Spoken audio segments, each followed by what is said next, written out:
දවසක් කියලා ප්‍රාර්ථනා කරන ඔයාලා හැමෝටම නවතම තොරතුරු දැනගන්න අපේ channel එකත් එක්ක තාමත් එකතු වෙලා නැත්නම් දැන්ම අපේ channel එක subscribe කරලා අපේ channel එකත් එක්ක එකතු වෙන්න කියලා ආදරයෙන් මතක් කරනවා. අපි අද වීඩියෝ එකෙන් කතා කරන්න බලාපොරොත්තු වෙන්නේ ශ්‍රී ජයවර්ධනපුර මහාරෝග්‍ය ශාලාවට අනුබද්ධිත කඳාන ජාතික හෙද විදුහලේ පුහුණුව සඳහා හෙද ශිෂ්‍යයන් බඳවා ගැනීම පිළිබඳව අපි බලමු මේ තනතුර සඳහා අයදුම් කරන්නේ කොහොමද සහ ඒ සඳහා අයදුම් කරන්න කැමැත්තෙන් ඉන්න අයදුම්කරුවන්ට තියෙන සුදුසුකම් මොනවද කියලා.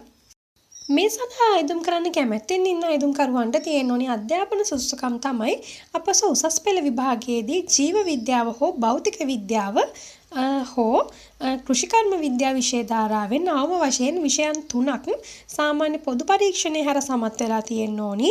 ඒ වගේම සිංහල දෙමළ ඉංග්‍රීසි ගණිතය සහ විද්‍යාව ඇතුළු විෂයන් 4කට සමාන සාමාර්ථ සහිතව දෙවරකට නොවැඩි වාර ගණනකදී අපොස සාමාන්‍ය පෙළ විභාගයේ සමත් වෙලා තියෙන්න ඕනි.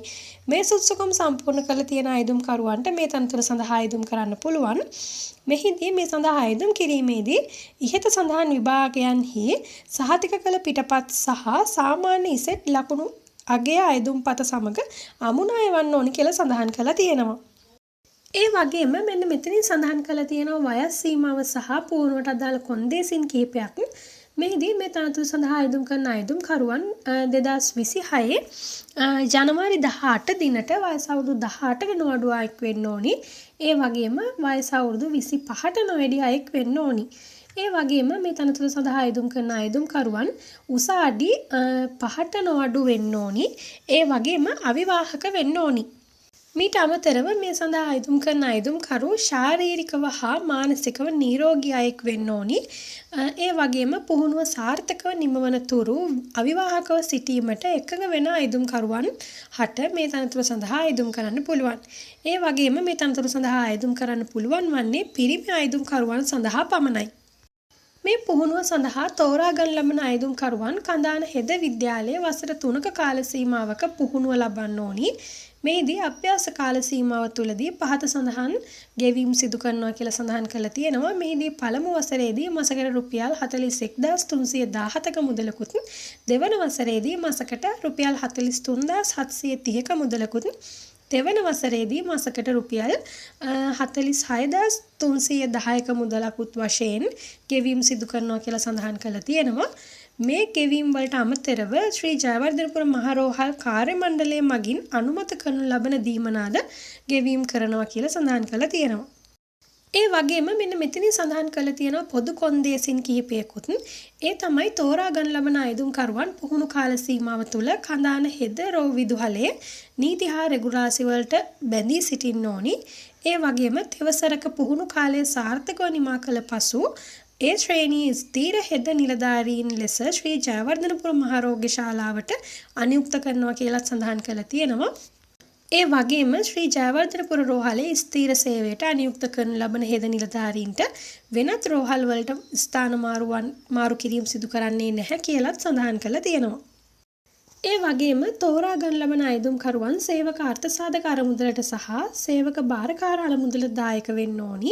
ඒ වගේම තෝරා ගන්න ලබන අයදුම්කරුවන් ශ්‍රී ජයවර්ධනපුර මහාරෝග්‍ය ශාලාව සමග දෙවසරක පුහුණු කාල සීමාවක් සාර්ථකව නිමා කරාට පසුව සහ අවම වශයෙන් ශ්‍රී ජයවර්ධනපුර මහාරෝග්‍ය ශාලාවේ වසර 10ක කාලයක් සේවය කිරීමට එකඟතාවය දක්වමින් ගිවිසුමකට හා බැඳුම් කරයකට එළඹෙන්න ඕනි. මේ සඳහා තෝරා ගන්නා අයදුම්කරුවන් පුහුණුව ආරම්භ කිරීමට පෙර ඉහත සඳහන් කරපු ගිවිසුම් පත සහ බැඳුම් කරය ශ්‍රී ජයවර්ධනපුර මහාරෝහල් මණ්ඩලය වෙත බාර දෙන්න ඕනි.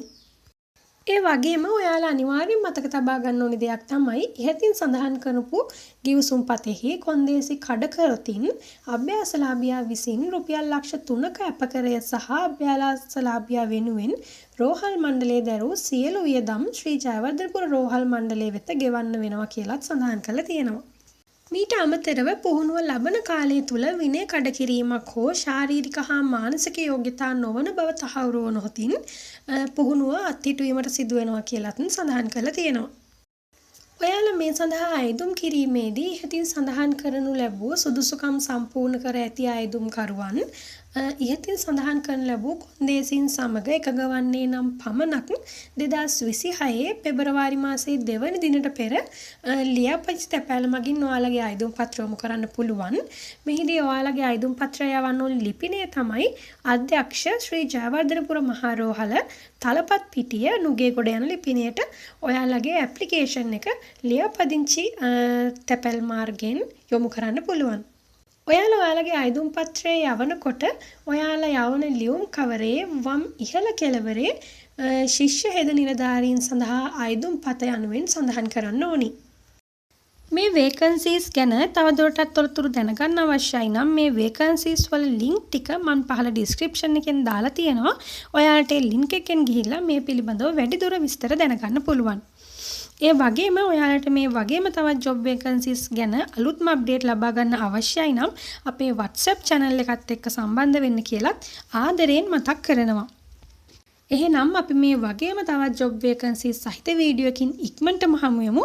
අපේ channel එක තාම subscribe කරලා නැත්නම් අපේ channel එකත් subscribe කරලා තියාගන්න කියලාත් ආදරයෙන් මතක් කරනවා. එහෙනම් අපි අදට ගිහින් එන්නම්. ඔයාලා හැමෝටම සුබ දවසක්.